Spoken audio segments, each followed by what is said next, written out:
Sport Fishing on the Fly is brought to you by Togens Fly Shop, Maui Jim Sunglasses,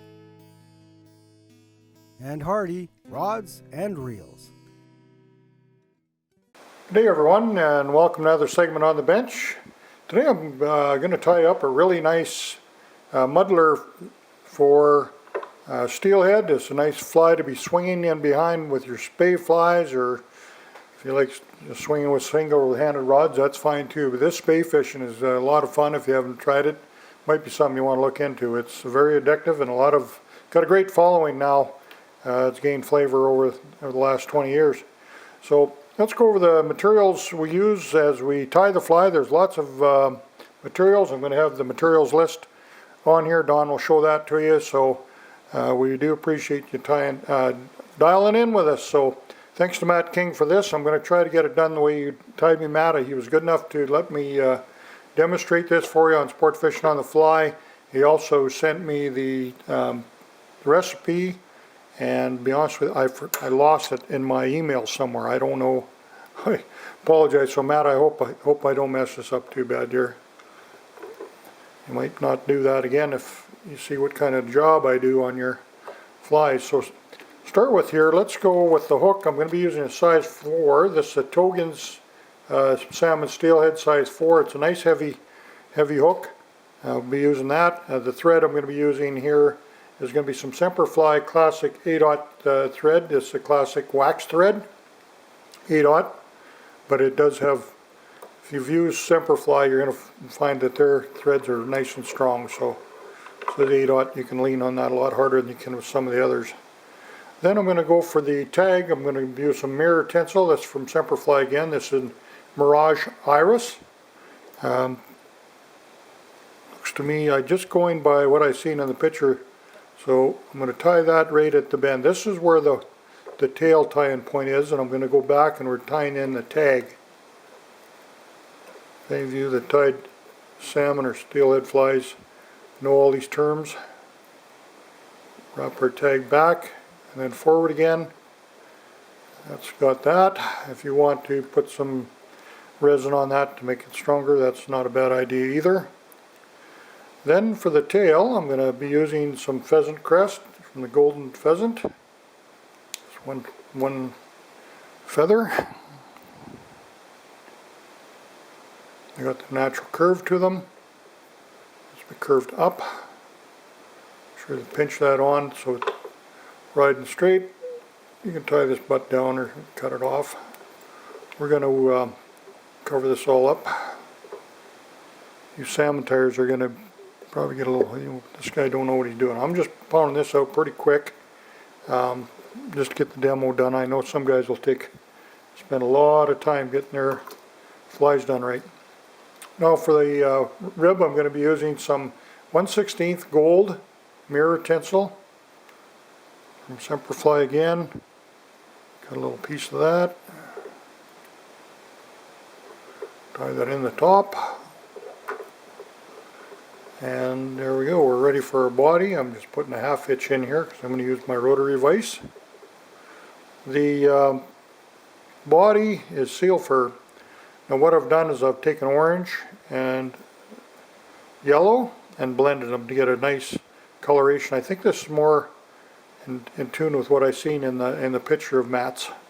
It's really a nice color and kind of an autumn looking fly here, so that's why I went with a gold rib on it.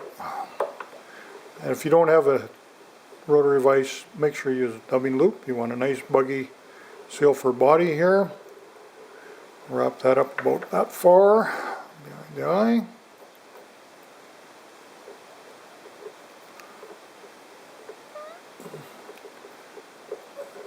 Oop, I think I got my,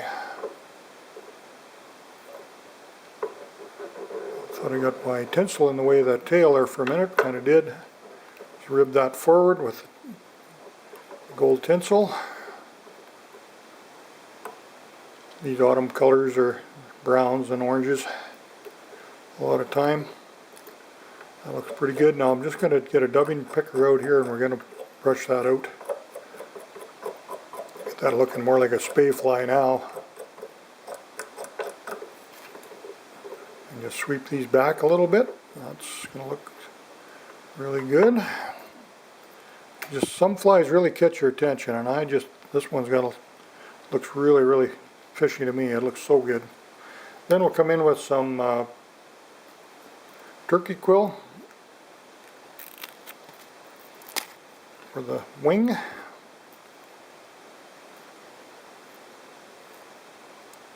I just dressed that up a little bit. It was splitting on me a little bit.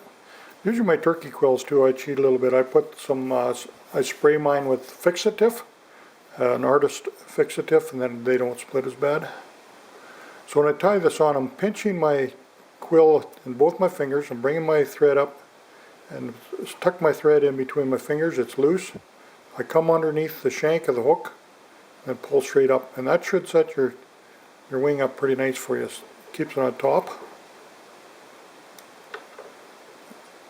Get a nice wing. Then we'll come in with some guinea fowl here. Get some of the small dots. I know you wanted the small dots. I'll just catch that here by the stem.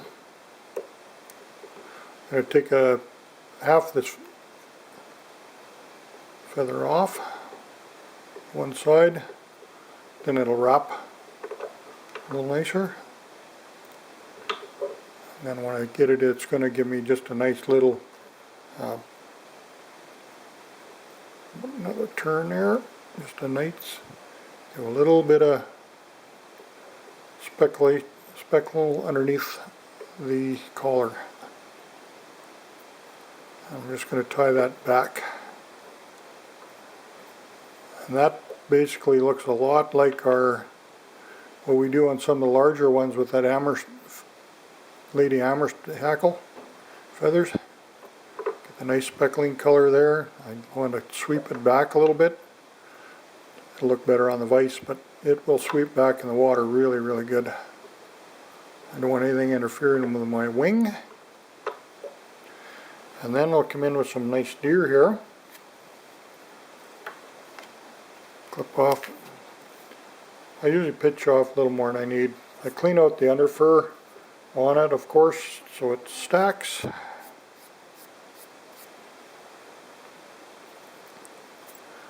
Get it in our hair stacker.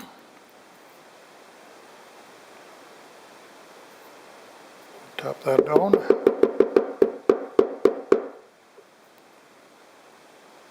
Come on, we got our nice tips.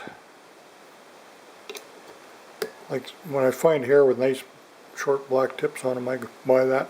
If I have to buy a big strip of it, I will. If you don't need the big strips if you don't tie a lot. Now I'm coming back about the end of the Guinea with this. And I'm taking a soft turn, one soft turn. I got two, and it should follow around pretty good with my thread as I go. If it doesn't, I can just back off here a little bit, and you'll notice with your thread tension when you're doing muddler heads, it will follow your thread a little bit. See where it wants to follow my thread? Just to demonstrate that. Comes right around with the tension when you're working with deer hair. Just play around with that. You'll see how it wants to behave, and you won't fight it. It'll actually it's really easy once you get onto it. It's hard to learn. Working with deer hair couldn't be really frustrating, but to be honest with you, a lot of the best flies I've ever fished I like a lot of deer hair and other hair too.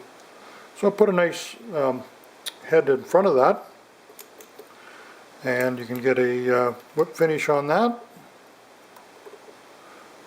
Standard whip finish, and that'll do there. So then all we need to do now for the muddler is I'll get my scissors in here and just start getting my muddler shaped. Just take a little bit at a time. Don't get in a hurry here because you'll end up cutting something off you don't want to. The head on this fly doesn't have very much deer hair on it.